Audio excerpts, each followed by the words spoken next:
평화가 이 시간 예배드리는 모든 성도님들 가운데 함께 하시기를 간절히 소망합니다.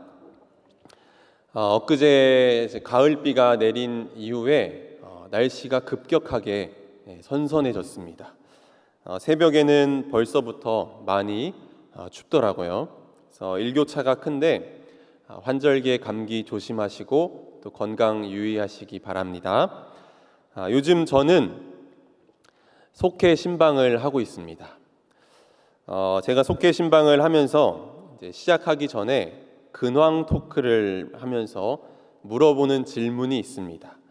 만일 나에게 일주일이라는 시간이 주어진다면 무엇을 하고 싶은가요? 라는 질문을 제가 드립니다.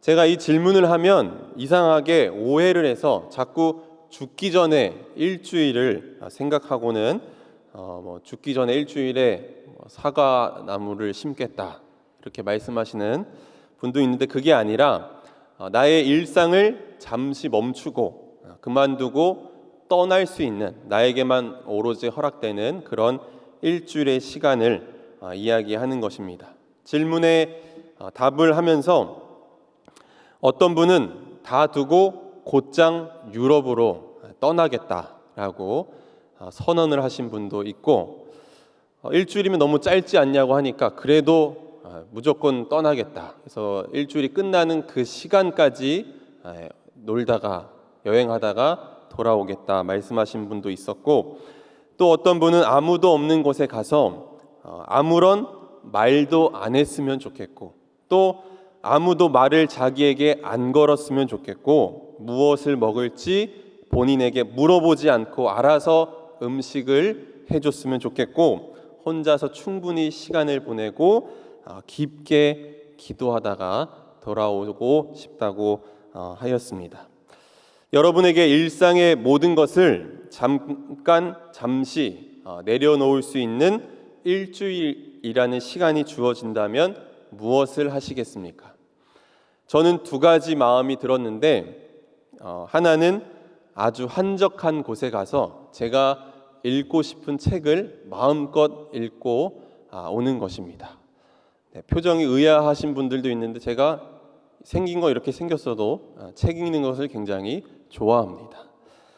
또 다른 하나는 저희 집에 있는 우리 딸 하온이를 일주일 내내 계속 보고 싶다는 생각이 들었습니다. 많이 못 보거든요. 이 질문에 대한 답을 제가 들어보면 요즘 어떤 일상을 보내고 있는지 어느 정도 파악할 수 있습니다. 우리 성도님들을 만나서 이야기를 하다 보면 정말 얼마나 바쁘고 우리 성도님들이 고된 일상을 살아가는지 느낄 수 있습니다.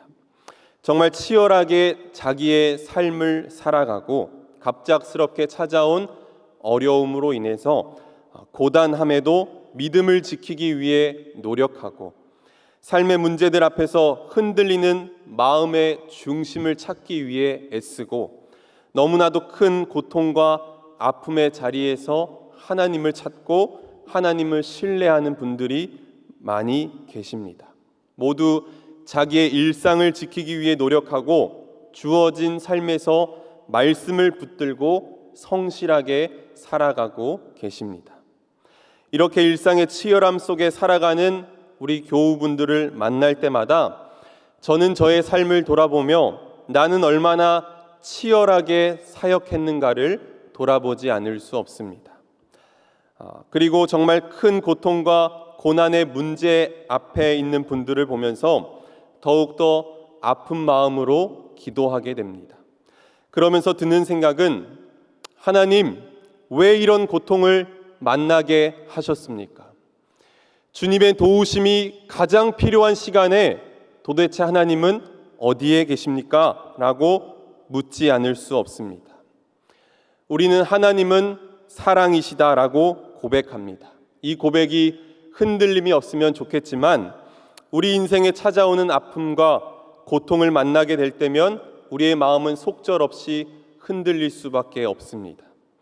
도대체 하나님의 뜻이 무엇이냐고 물으며 나아가지만 무너져 내린 우리의 마음을 추스를 수가 없어서 하나님이 사랑이심을 다시금 의심하게 됩니다.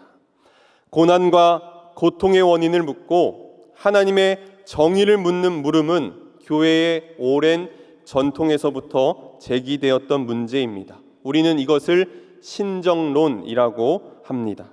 모든 것을 할 수 있으시며 모든 것을 알고 계신 주님이 이 땅을 다스리고 계시는데 어떻게 이 세상에 악의 문제가 일어나느냐 하는 것입니다. 저는 이 물음으로부터 시작해서 신학을 공부하기 시작했고 그 물음을 여전히 묻고 있습니다. 이 시간 여러분에게 답을 드리면 정말 좋겠지만 그 어느 누구도 명쾌한 해답을 내릴 수 없습니다. 왜냐하면 이 문제는 사실 답을 알 수 없는 문제이기 때문입니다. 그럼에도 고통과 고난의 문제 앞에서 터져나오는 질문을 멈출 수가 없기에 끊임없이 묻고 또 묻게 됩니다. 그렇게 묻고 또 묻다 보면 답이 없는 질문에 방황할 수밖에 없지만 물음이 이끌어가는 곳에 가보면 항상 귀결되는 곳은 예수 그리스도의 십자가입니다. 위르겐 몰트만이라는 독일의 저명한 신학자는 하나님은 예수님과 더불어 함께 십자가에 못 박히셨다고 말했습니다. 그것을 십자가에 달리신 하나님이라고 표현했습니다. 이 말의 뜻은 십자가 위에서 예수님이 겪은 고통과 고독을 하나님께서 동일하게 고스란히 겪으셨다는 뜻입니다. 가장 깊은 고통과 절망의 순간에도 하나님의 사랑은 멈추지 않으십니다. 그렇기에 하나님은 사랑이시다라는 이 고백에서 이 하나님의 사랑은 함께 아파하는 사랑, 즉 긍휼로 우리가 해석할 수 있습니다. 긍휼을 뜻하는 히브리어 라하밈이라고 하는데 이 단어의 어원인 라훔은 여성의 자궁을 뜻합니다. 어머니는 자기 태중에 있는 그 생명을 정말 소중하게 여깁니다.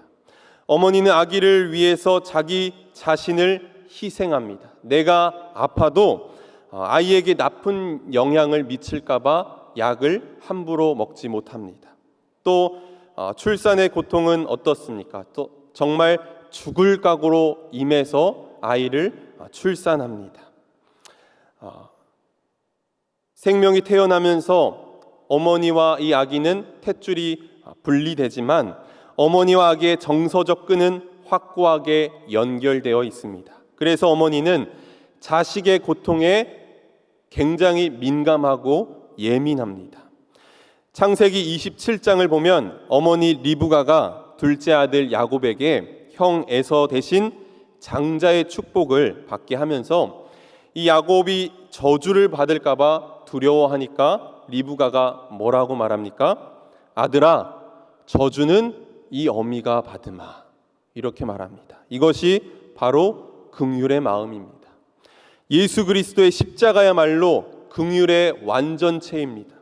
주님의 십자가는 고통을 짊어지고 살아야 하는 우리들에게 얼마나 큰 위로가 되는지 모릅니다.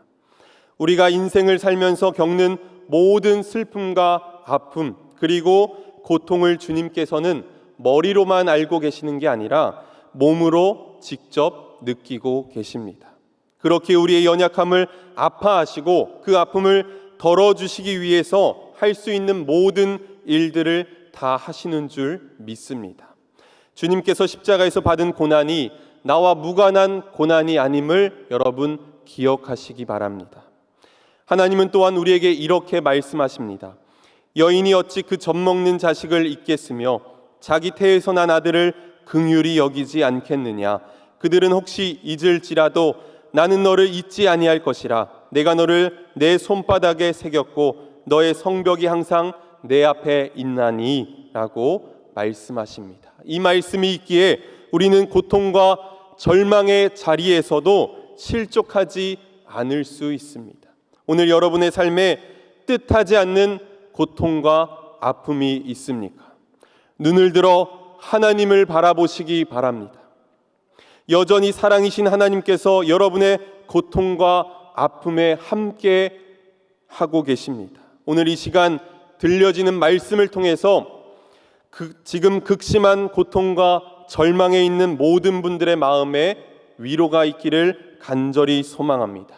긍휼한 하나님의 은혜가 이 시간 저와 여러분들 가운데 있기를 주님의 이름으로 간절히 축원합니다. 오늘 시편 116편, 이 시편 116편은 할렐루야 시편 중 하나입니다. 오늘 우리가 읽지는 않았지만 이 시편 116편 마지막 19절 말씀을 보면 할렐루야라는 단어로 시를 마무리하고 있습니다. 예루살렘아 내 한가운데에서 곧 여호와의 성전 뜰에서 지키리로다 할렐루야라고 이렇게 마무리하고 있습니다. 할렐루야라는 단어는 우리가 잘 알고 있듯이 여호와 하나님을 찬양하라라는 뜻입니다. 우리에게 너무나도 익숙한 단어인 이 할렐루야는 사실 성경에는 단 두 곳에서만 등장합니다. 하나는 시편이고 또 하나는 요한계시록입니다. 그런데 여러분, 우리가 하나님을 찬양할 때를 한번 생각해 보시기 바랍니다. 사실 우리 삶에 좋은 일만 있기 때문에 하나님을 찬양하는 게 아닙니다. 내 삶에 어둠이 있을지라도 그것을 품고 하나님을 찬양하는 것입니다. 내 삶에 좋지 않은 일이 있다고 할지라도 내 삶이 여전히 하나님께 속해 있음을 느끼고 어려움이 있을지라도 하나님을 찬양할 수 있을 때 그것이 성숙한 믿음임을 우리는 알고 있습니다. 오늘 시편 116편도 예배의 자리에 나온 사람이 극단적으로 어려운 상황을 겪은 것 같습니다. 그런데 그는 그 어려움을 가지고 하나님을 찬양합니다. 오늘 시인이 어떤 어려움을 만나는지 구체적으로 나오지는 않지만 시편 116편 전체의 내용을 살펴보았을 때 죽음에 가까운 위기 상황이었다는 것을 알 수 있습니다. 3절 말씀을 보면 사망의 줄이 나를 두르고 스올의 고통이 내게 이름으로 내가 환난과 슬픔을 만났을 때라고 합니다. 또한 8절에 보면 내 영혼을 사망에서 건지셨나이다 라고 말하고 15절에서도 그의 경건한 자들의 죽음을 말하고 있습니다. 그러니까 이 시인에겐 죽음과도 같은 고통과 환난이 찾아온 것입니다. 시인은 사망의 줄이 자신을 두르고 있고 스올의 고통이 이르렀다고 했는데 그것이 어떤 것일까요? 스올은 무덤의 세계입니다. 어둠의 세계이고 그곳은 단절되어 있어서 홀로 있다는 감정을 느끼게 하고 또 한 줄기 빛조차 없는 곳입니다. 아무도 자신을 도우러 오는 사람이 없고 내 이야기를 들어줄 사람이 아무도 없는 상황입니다. 이것이야말로 정말 고통스러운 상황입니다. 욥의 세 친구들이 고통받고 있는 욥을 찾아와서 일주일 동안 아무 말 없이 욥의 아픔을 공감해 줍니다. 그때까지만 해도 욥에게 정말 좋은 친구를 가지고 있는 줄 알았습니다. 하지만 그의 친구들이 욥의 고난을 자의적으로 해석하고 욥의 이야기는 듣지 않고 자기들 마음대로 말하기 시작할 때 욥은 더욱더 고통을 받을 수밖에 없었습니다. 이렇게 아무도 나를 도와줄 리가 없을 때 사람은 고립될 수밖에 없습니다. 그가 할 수 있는 일이라곤 하나님께 부르짖는 일밖에는 없었습니다. 그래서 4절에서 이렇게 고백합니다. 내가 여호와의 이름으로 기도하기를 여호와여 주께 구하오니 내 영혼을 건지소서 하였도다. 아멘. 내 이야기를 들으시고 나를 도우시는 분은 오직 여호와 하나님 한 분이신 줄 믿습니다. 하나님은 우리의 작은 신음에도 응답하시고 예민하게 반응하십니다. 왜 그렇습니까? 긍휼하신 하나님과 연약한 우리의 존재는 연결되어 있기 때문입니다. 그렇게 인생을 살다가 우리가 스올의 경험을 할 때 찾아야 할 분은 오직 하나님 한 분이십니다. 여러분 믿으십니까? 그 하나님이 어떤 분이신지 시인은 고백합니다. 우리 5절, 6절 말씀을 함께 읽어보도록 하겠습니다. 5절, 6절 말씀 함께 읽습니다. 시작.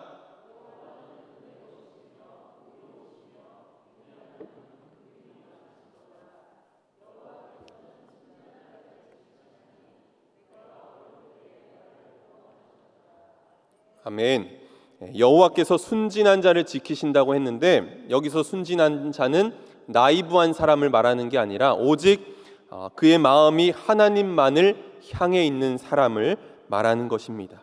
하나님께서는 스올의 고통 속에 있는 사람들의 신음소리를 들으시고 그들을 지켜주시고 건져주시고 또 그 마음 가운데 평안함을 주신다고 시인은 말하고 있습니다. 이것이 그가 바로 하나님을 찬양하는 이유입니다.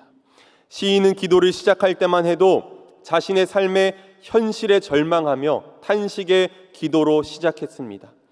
탄식의 그 시간은 너무나도 고통스럽고 어려운 시간이지만 그 시간이야말로 하나님을 가장 가까이에서 만날 수 있는 시간입니다. 그래서 그 탄식의 기도가 하나님의 긍휼한 은혜를 경험하자 찬양의 기도로 바뀌어 갑니다. 할렐루야라는 단어가 요한계시록에 등장한다고 말씀드렸는데 요한계시록 19장에만 딱 4번을 등장합니다. 어린 양의 혼인잔치에 초대받은 그 사람들이 흥겨워서 고백하는 말이 바로 할렐루야입니다. 그런데 이 할렐루야는 고통이나 시련이 없기에 터뜨리는 고백이 아닙니다.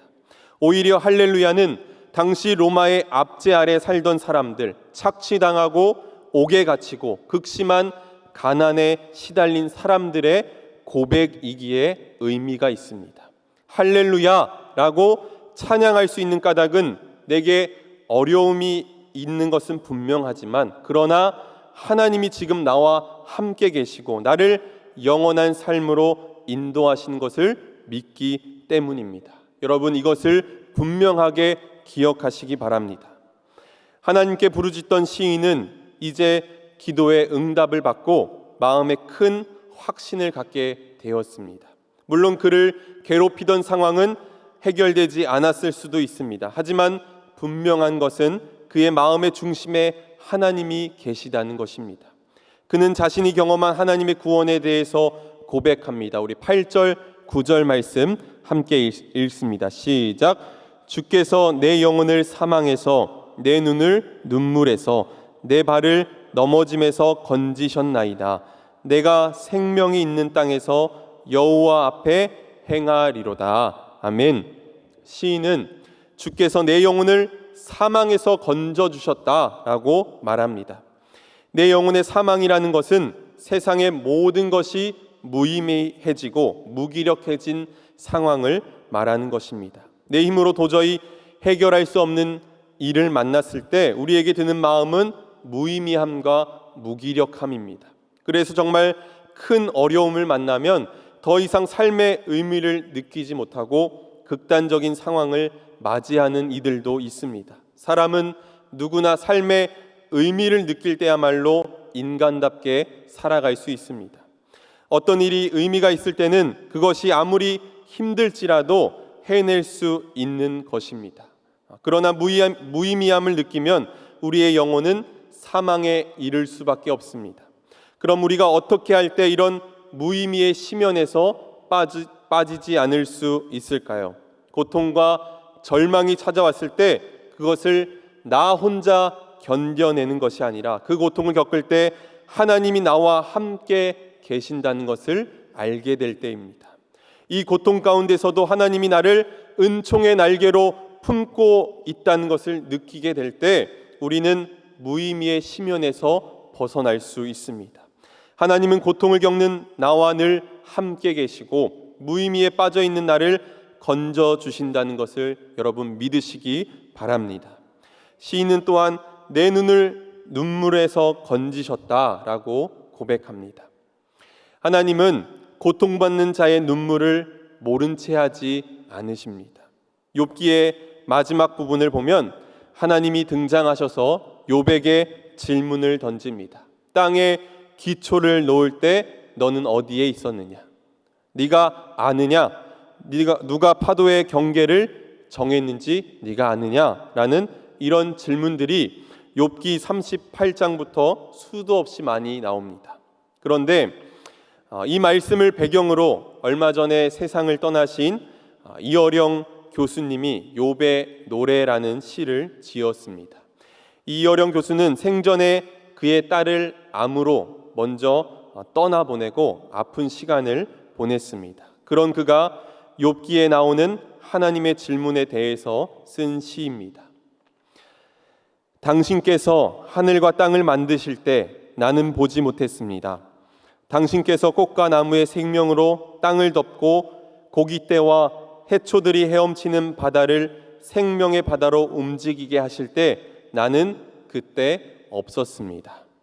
이어령 교수는 그 질문에 간결하게 나는 보지 못했습니다 라고 말하며 하나님의 창조 세계에 대해서 알지 못한다고 고백합니다. 그러나 그는 아는 것도 있다고 말합니다.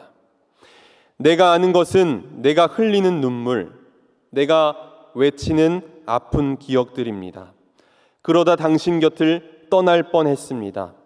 당신이 없는 어느 응달에서 영원히 묻혀 있을 뻔했습니다. 한 발짝만 더 나가면 햇볕이 있는데 굴 속 응달에서 슬픈 날을 보냈습니다. 이제 다시 햇볕 아래로 나가 내 마음만큼 열린 하늘을 더 넓게 보고 내 생각만큼 깊은 바다를 더 깊이 느끼는 아침을 맞이하겠습니다. 이제 압니다. 당신께서 처음 하늘과 땅을 만드시던 마음 한구석에 내가 있었음을 이제야 눈물 끝자리에서 알았습니다.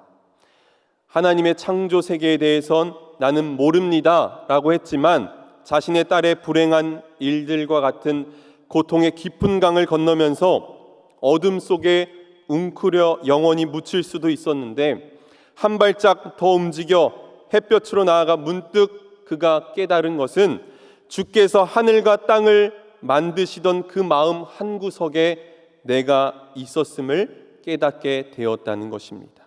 내가 하나님께 잊혀진 존재가 아니라는 것을 비로소 눈물 끝자리에서 그는 알게 되었습니다.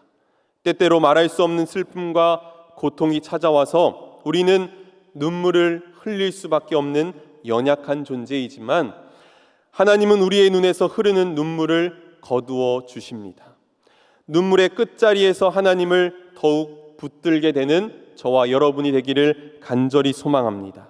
시인은 또한 내 발을 넘어짐에서 건지셨다라고 말합니다. 이것은 좌절하고 실족하는 나에게 절망을 딛고 일어설 힘을 주시고 자기의 삶을 새롭게 살 수 있도록 해주신다는 것입니다.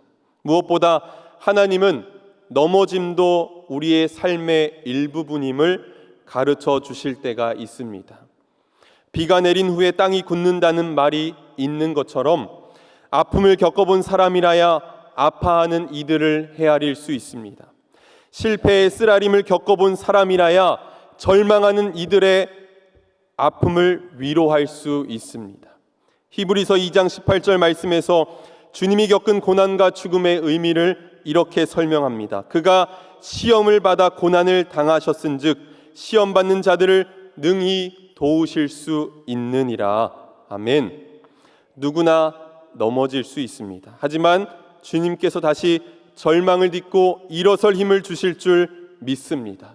넘어졌더라도 그 자리를 딛고 일어나 다른 이들을 굳세게 하라는 소명을 깨달으시기를 바랍니다. 하나님의 은혜를 경험한 시인은 이제 결단하며 고백합니다. 우리 10절 말씀을 세번역 성경으로 함께 읽겠습니다. 다 같이 읽겠습니다. 시작. 내 인생이 왜 이렇게 고통스러우냐 하고 생각할 때에도 나의 믿음은 흔들리지 않았습니다. 아멘. 그의 인생이 죽음의 위기 가운데 놓여서 정말 고통스럽게 느껴졌지만 그럼에도 불구하고 하나님의 긍휼하신 그 은혜를 경험하고 나니 그의 믿음이 흔들리지 않았다고 고백합니다. 갑작스럽게 찾아온 인생의 고통은 그를 무너뜨리지 못했습니다. 고통이 그를 낙심하게 만들지 못했습니다. 오히려 그를 더욱더 단단하게 만들었습니다. 찬송가 373장 고요한 바다로라는 찬송의 2절 말씀을 보면 이런 가사가 있습니다. 큰 물결 일어나 나 쉬지 못하나 이 풍랑으로 인하여 더 빨리 갑니다. 결코 삶에 어려움이 없다는 것은 아닙니다. 하나님이 어떤 분이신지 아는 사람들, 하나님을 믿는 사람들은 삶의 어려움을 하나님께로 나아가는 바람으로 여기는 것입니다. 탄식하며 시작했던 이 시인의 기도의 내용은 고통을 통과한 후에 진정으로 바뀌게 되었습니다. 12절, 13절 말씀을 보면 주님께서 나에게 베푸신 모든 은혜를 내가 무엇으로 다 갚을 수 있겠습니까? 내가 구원의 잔을 들고 주님의 이름을 부르겠습니다 라고 고백합니다. 여전히 현실은 힘들고 어렵습니다. 하지만 시인의 내면의 상황은 바뀌었습니다. 사망의 줄이 자신을 두르고 스올의 고통이 이른 것 같은 상황이었지만 눈을 들어 하나님을 바라보니 영혼의 어둠이 물러가고 빛이 생겨나기 시작했습니다. 자신의 고통에만 집중하는 게 아니라 베푸신 은혜에 보답하며 하나님의 뜻을 이루고자 하는 마음이 생겨났습니다. 하나님을 기뻐하는 능력이 자기 속에서 회복된 것입니다. 그래서 그는 하나님께 감사하기 시작했습니다. 사도 바울은 고린도후서 4장 16절에서 믿음의 사람들의 삶을 요약하며 이렇게 말합니다. 그러므로 우리가 낙심하지 아니하노니 우리의 겉사람은 낡아지나 우리의 속사람은 날로 새로워지도다. 아멘. 우리 여기서 눈길을 끄는 대목이 있습니다. 바로 우리는 낙심하지 않는다는 것입니다. 우리는 낙심하지 않습니다. 이 말을 헬라어로 우크 엔카쿠멘이라고 하는데 여러분 따라해 보십시오. 우리는 낙심하지 않습니다. 낙심할 일이 없기에 낙심하지 않는 것이 아닙니다. 바울은 우리가 상상할 수도 없는 어려운 시련과 박해를 당했지만 낙심하지 않는다고 선포합니다. 바울 사도가 낙심하지 않을 수 있었던 이유는 바울에게 날마다 비추는 은총의 빛이 있었기 때문입니다. 바울은 하나님이 어떤 분이신지 분명히 알고 있었고 긍휼하신 하나님의 은혜를 늘 가슴 깊이 새기며 살았기에 담대하게 이 고백을 할 수 있었습니다. 사랑하는 성도 여러분, 오늘 시편 116편의 시인이 처한 상황은 오늘 우리의 상황과 다르지 않습니다. 때로는 사망의 줄이 우리를 두르고 스올의 고통이 우리를 찾아올 때가 있습니다. 어느 누구도 나의 이야기를 들어주는 사람이 없을지라도 주님의 관심은 늘 우리에게 맞춰져 있음을 기억하고 여러분 간절히 기도하시기 바랍니다. 우리가 눈을 들어 하나님을 간절히 찾을 때 스올의 고통이 은총의 빛으로 변하게 될 것입니다. 그렇게 될 때 탄식에서 감사의 찬양을 올려드리는 할렐루야의 삶으로 변화될 수 있습니다. 하나님의 도우심은 언제나 인간의 생각을 뛰어넘어 온다는 것을 기억하시기 바랍니다. 어떤 경우에도 하나님은 우리를 포기하지 않으십니다.